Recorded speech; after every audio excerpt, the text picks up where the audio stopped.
5 seconds to go.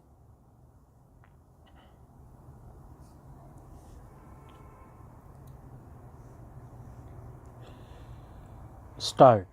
The Honorable Supreme Court considered the issue at length and held that ordinarily it is considered desirable not to restrict the delinquent's right to be represented by counsel or an agent of his choice, but it is different thing to say that such a right is an element of the principles of natural justice and denial thereof would invalidate the inquiry.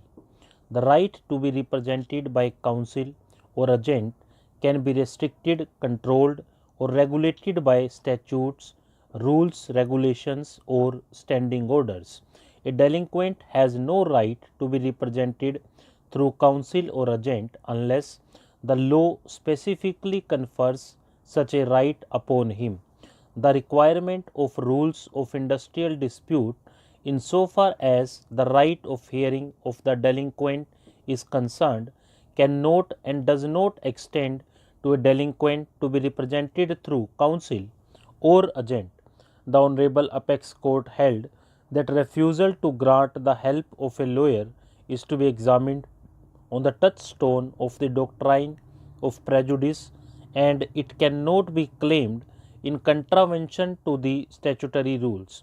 The Honorable Apex Court further held that in a domestic inquiry, reasonable opportunity should be given to the delinquent employee to meet the charge framed against him, and it is desirable that in such an inquiry, employee should be given liberty to be represented by a person of his choice if there is standing order against such a course being adopted, and if there is nothing otherwise objectionable in the request made by him. But in case where the standing order of the employer company provides that in domestic inquiry only a representative of a union which is registered under the Trade Unions Act and is recognized by the Company Act, there can be no denial of natural justice if the request of the workman who insisted to be assisted by a representative of his own unrecognized union with the object of indirectly obtaining recognition to their union is rejected. A similar issue was considered, and it was held that right to be represented by an advocate in the departmental proceeding can be restricted and regulated by the statute or by the service rules, including the standing orders applicable to the employee concerned. A similar view has been reiterated in Bharat Petroleum Corporation Limited versus Maharashtra General Kamgar Union 1999 1 SCC 626.